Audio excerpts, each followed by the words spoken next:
I guess people didn't think I could do it on the NFL level, so. Passing on first down, taking a shot for Bowers. Oh, what a grab! They have some leaders on this team. Max Crosby in regular season form. But when you have a coach like that, proven winner, obviously, I just think Pete's great. Oh, and it's picked up. I love the fact we hired him, and let's see what he can do. Touchdown, Genty. His first as a member of the Silver and Black. From Channel 13, this is Vegas Locker Room, sponsored by Active Plumbing and Air Conditioning. Blue 42 said, huh? Oh. Still got it. It's going to be a good show, guys. We've been practicing this, and I missed this an embarrassing amount of times. Hey, but look how tiny it is, you know? Now we got to try it with an actual size football. We'll get there. We'll get there. Well, what's up, Night Owls? Football season is finally here, and we are here to chirp about it. That's Nick Watlers. I'm Taylor Rocha, and can we talk about this? It's officially Christmas Eve for Raiders fans. 'Tis the night before football, and if you think we're calm right now, you clearly haven't met us. Well, Taylor, after 34 weeks off, we got Las Vegas football where wins and losses count. It's like rain in the Mojave Desert. Fantasy rosters are set. We are ready to watch 7 hours of red zone football. 7 hours. Even if there's commercials.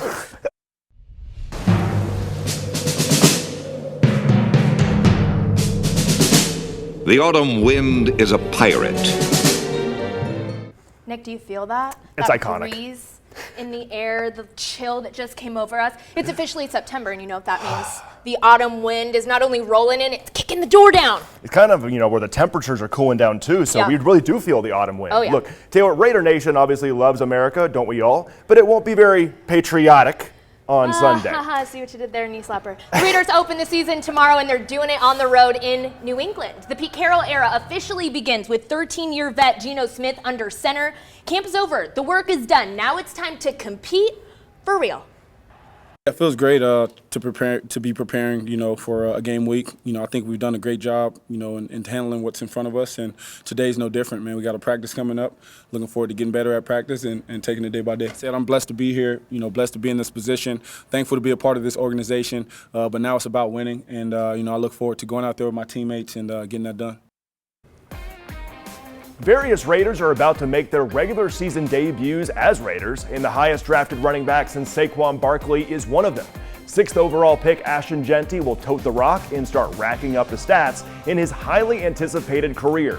The Heisman runner-up is preparing for his first NFL game, knowing it'll be a step up from Boise. Prepare like I have before, obviously. In the NFL, details are a step higher, so I'm taking my details a step higher. And, how I'm preparing for the game, whether that's watching film, making sure I know the playbook, in and out, what I'm going to see on defense. But exactly that, prepare like it was a Super Bowl game or not, prepare the exact same way. Well, tomorrow's matchups also feature some reunions for the Silver and Black. That's right. We've got 3 players that are right behind you, Nick. We got a 2-time Super Bowl champion, Landon Roberts, Adam Butler, and Jacoby Myers. Nick. And Taylor, that's not the only reunion going on, because former Raiders head coach Josh McDaniels, he had a reunion with the Patriots, now being the offensive coordinator. We all know fans have their certain feelings towards McDaniels, and that'll just add to the juiciness of this matchup. Hey, speaking of reunions, this one did not last so long. A week after rejoining the team that drafted him 4th overall in 2015, Amari Cooper announced his retirement this week. The 31-year-old wideout deciding to hang up the cleats, citing that he doesn't have the desire to play anymore. Cooper was dealt by Oakland in 2018, playing for the Cowboys, Browns, and the Bills before a brief stint in Las Vegas. Well, all eyes are on rookie Ashton Genty this week, but he's not the only fresh face to watch. With Amari Cooper retiring, 6'5" rookie wideout Dante Thornton steps into a larger role, making his first NFL start tomorrow. I caught up with him before his debut.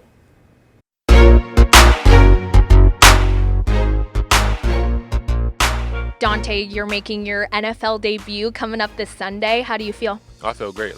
Dream come true for me, definitely. Here's the rookie, Dante Thornton. Last week, Coach Carroll said that a lot of you guys have chips on your shoulders, and that's what makes up this group. Do you feel that when you're out there? Oh, I would definitely say I do feel that for sure. Like we was talking about my college career, it didn't really go the way that I wanted it to and how I expected it to, but now I'm here in a better situation and everything that I wanted at that time I've been receiving now. So I feel like I'm definitely going to continue to keep that chip on my shoulder because that's why I got here. To be listed as a starter, what does this moment mean to you? I had never been in this role where I was a starter, so just going into the season and being a starter definitely a great feeling for me. Dante Thornton Jr. with his second catch of the game. To see all of that hard work having paid off during training camp, how much confidence does it give you? It gave me a lot of confidence, really, and more so that confidence comes from like my teammates and my coaches. Just more so every single day, they tell me like they believe in my ability to play fast and be the receiver that I am. So just knowing that there's a bunch of people backing it up, it makes me feel like I have to work even harder to be able to do that. With the NFL season kicking off, it begins a very busy stretch of travel for one man in Raider Nation who's part fan, part content creator, and is on a quest to achieve historic levels of football fandom. My 43rd, my 44th, 45th, 46th, my 48th Raider game in a row. Well, we all know there are some rabid characters in Raider Nation, but one man is trying to take his fandom to record-breaking levels. And that is Brian Fowler, a Raiders superfan who goes by All In Autumn Wind. And he joins us now from Southern California. Now, Brian, we ran into each other at training camp, and you explained to me that you've been to a fair share of Raiders games here in Las Vegas, but now you're trying to break the Guinness Book World Record for the most NFL games attended in one season. So what gave you this idea?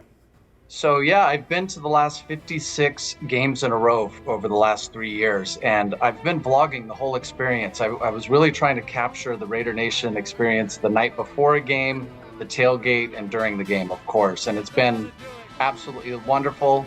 I've met so many Raider fans across the country, and last year was a little tough with our record, right? We only saw 4 wins, and that was a little difficult. And I think this offseason, I just thought I wanted to do something more. I wanted to do something bigger, and a couple years ago I had seen a post about a world record, and that popped in my mind. I said, you know what, I think it's time. So the record is most NFL games attended in a regular season, and the current record is 33 games, and I'm shooting for over 50 games. So every Thursday, Sunday, and Monday, I'll be traveling all over the country for the next 4 months. It's gonna be great. Merry Christmas, everyone. I'm here in Kansas City. This all-in autumn win, the fact that you're going to hit 50 games this year, that just shows me how much you love football. Today is the day that I officially start my Guinness World Record attempt. I want to give you the rundown on my Week 1 schedule, starting in Philly, Cowboys-Eagles. Well, your hat is very fitting because you're obviously going all in on this expedition that I'm sure will have to be cross-country. What are the logistics like for this mission? A lot harder than I initially realized, actually. Now that I've started booking flights, I have most of the season booked, and it's pretty insane. There's a lot of red eyes that I'll be taking.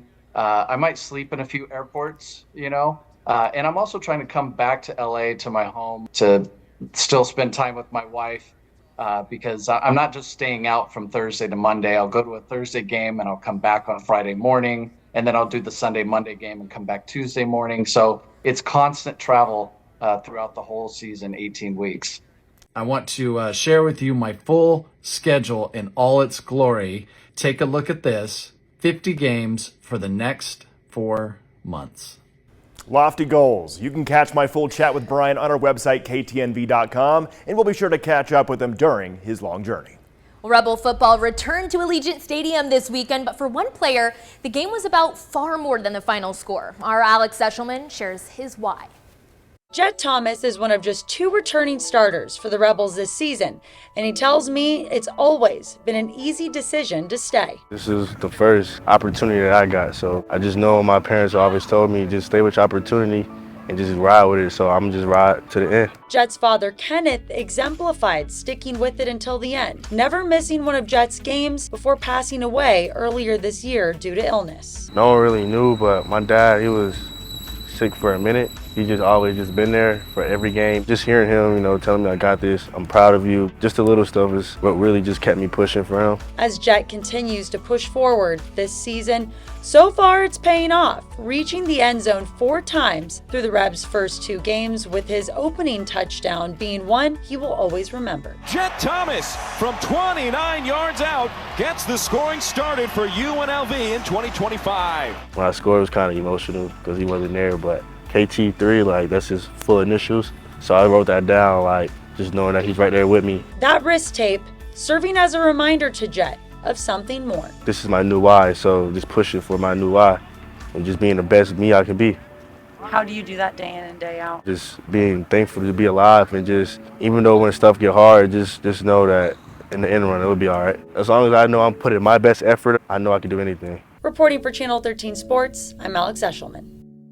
Great story, Alex. Still ahead, she's a Las Vegas Aces star, and now she's an author. We sat down with Megan Gustafson to talk about her newest adventure. Plus, a hobby gone competitive. We introduce you to the world of speed cubing. Stay with us. The awards keep coming for the Las Vegas Aces. Asia Wilson earning her 13th Western Conference Player of the Month honor, the most in WNBA history. For Wilson, the month of August included a 12-game winning streak and the league's first ever 30-plus point and 20-plus rebound game. She's the most dominant player in the league. She's the most dominant, both ends. And like I said, when your conversation is who's as good as Asia Wilson, that is the conversation. If that's where your starting point is, I think you already have your answer. Head coach Becky Hammond was also honored as August Coach of the Month after the Aces went 12-1. It's her 4th career Coach of the Month honor, tying her for the most monthly awards in league history. Well, August also saw dreams coming true for one Aces player. Our Alex Eshelman sat down with Megan Gustafson to talk about her newest adventure from athlete to author. When you look at this, describe the feeling of it coming to fruition. I've always wanted to be an author for however long, but being a children's book author kind of came to fruition early last spring. It's been a long road, long journey, but it's been really fun, and just like holding it and like actually experiencing like flipping through the pages is definitely a dream come true. It showcases your guys' adventures through your basketball career and all the places that you've played. Each chapter I wanted it to be super meaningful of not just basketball and what I experienced traveling, but also just to sprinkle in little life lessons and faith lessons about teaching kids how to be good humans. Favorite chapter? Ooh, that's a hard one. There's so many good ones. Obviously, I'm a little bit biased since I wrote the book. I like Leo the Selfless Lion. I think that's a really fun one.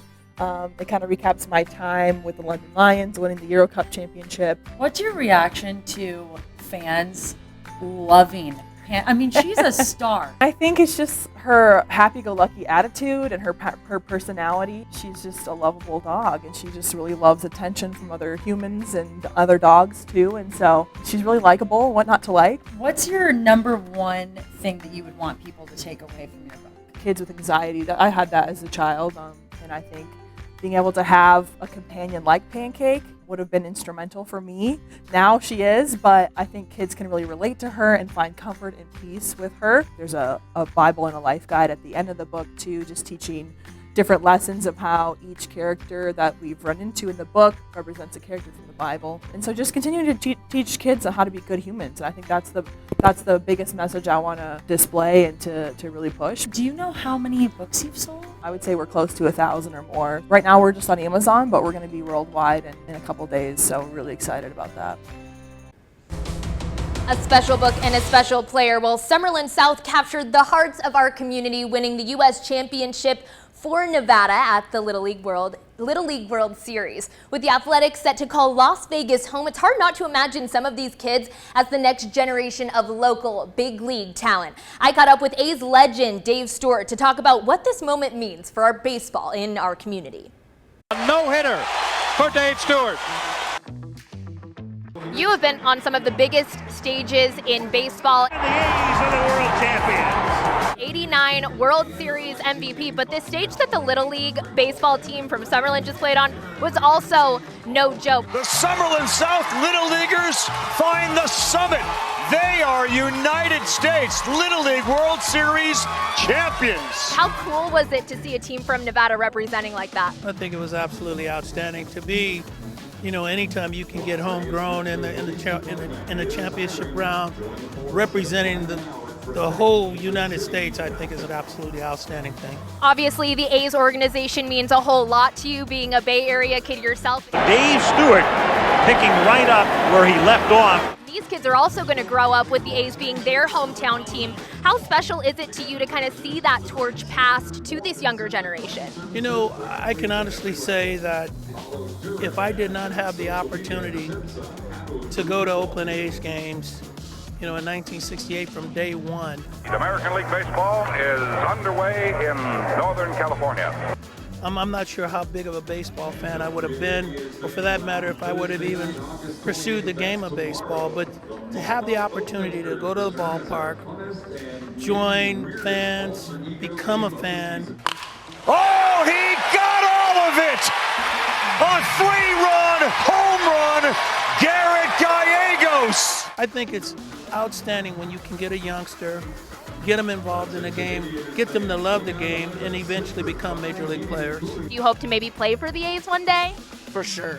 Yes. We could see some future A's on this Summerlin team. As someone who works in player development, what is something that you want these kids to take away from this experience when the dust has settled a little bit? Look at that stare. I didn't become a good baseball player until I realized that baseball is a game and that you have to keep the fun in it. Well, coming up, speed cubers from all over the country went head-to-head to be the best at solving the Rubik's Cube. Plus, football season means fantasy football. I got up with some locals to hear their tips and tricks. Stay with us. Have you ever solved a Rubik's Cube? Well, I haven't, but for some people, it's more than a hobby. It's actually a competitive sport. Our Alex Eshelman went to show us how this little puzzle is bringing the community together. Every speed cuber has a story of how the Rubik's Cube became more than just a game to them. I just got one for Christmas and I thought it was really cool. We got the Guinness Book of World Records and I saw the Rubik's Cube World Record. When my grandparents found a cube in their basement, I decided to spend some time trying to solve it. Many have learned to solve in seconds, like professional Dylan Miller. Top 3 things that sit on your resume. Well, I had the fastest ever solve on camera by North American for a period of time. What was the time? 2.88 seconds. I was even more shocked when I went head-to-head with the champion. Yeah. What's your thought process as you're looking at this right now? You know you're about to compete against an up-and-comer like me. I'm a little nervous, but I'm going to try my best. All right, Dylan, you ready? Yeah. 1, 2, 3, go.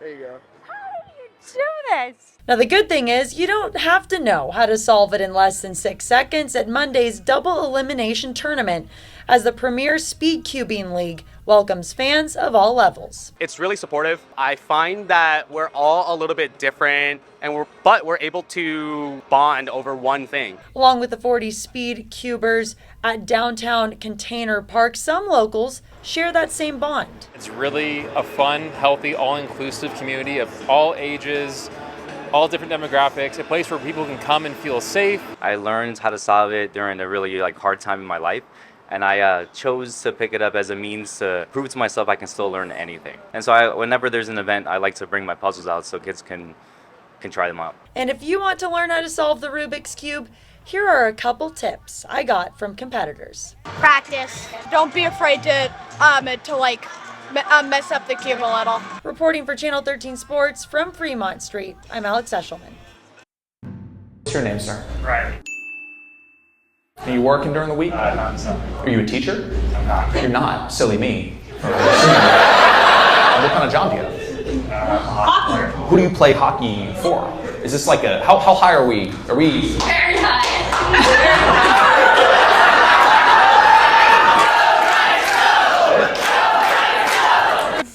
Well, it looks like Riley Smith is enjoying his summer. That video surfacing on social media this week, highlighting a fun interaction between the VGK winger and a comedian. He's a man of the people, and it gets even better. Check this out. Do you get recognized a lot? Yeah, sometimes. Sometimes when people with a microphone call you out in front of everyone. Dude, how are your, do you got all your teeth? Oh, bro, he just took out how the front one's still intact? Or just, you don't have to, you keep popping them out. Well, Taylor, it's a busy week of football with it all kicking off again, and I've had a busy week of fantasy drafts. 5 drafts, Nick? Are you insane? Usually it's only a couple, but I've decided to go all out this year. Well, I got some tips and tricks for you from some Vegas locals. Here you go, Nick. This is just for you. play to win the game. Don't play it safe. Go in as if it's the final every single week, and you'll have good luck. Vegas locals know winning starts before the first whistle. Definitely in Vegas, set your alarm early on Sunday mornings because the games start at 10 a.m. So if there's any injuries or people aren't playing, set your alarm for 8 a.m. so you can make any changes early. No, you got to look at it every day. It's like your baby. And the most honest advice of the day. Do a lot of drinking. It's very stressful. A lot of research, a lot of emotional eating, a lot of drinking, and a lot of self-forgiveness for making bad picks, okay? Strategy, sleeper picks, or just an excuse for snacks. Vegas is all in on fantasy football. Played fantasy football since I was 13 years old, and I am the commissioner of our Channel 13 Fantasy Football League, and someone decided not to be a part of it. Who could that be? No, okay, little secret, don't hate me. I've never done fantasy football, but here's why. I know that I'll like it too much, and I'm a great person to have at a little party because I'm a good cook. So I'm bringing the snacks. You know, I can't be managing a team and chefing it up. It doesn't work that way. Well, that's okay. You don't have the addiction that I have during the fall, and I'm checking the waivers and my roster, my lineup every single hour of every single waking day. It really is something that you have to really obsess about if you want that fantasy championship in some leagues. Nick's a little competitive if you can't tell. And if you need any tips, just tweet at him because he loves it. I love it. Well, good luck in your fantasy football leagues, and that about wraps things up tonight on Vegas Locker Room. Tomorrow, football begins. After New England, the Raiders head back to Vegas to host the LA Chargers for Monday Night Football on September 15th. You'll be able to watch that game right here on Channel 13, beginning with a pregame special at 3:30 p.m. I'll be live at Allegiant Stadium with Alex Eshelman. And I'll be with anchor Trisha Keene at Whiskey to catch all of the pregame action. Thanks for joining us. Have a great night. And enjoy the season opener.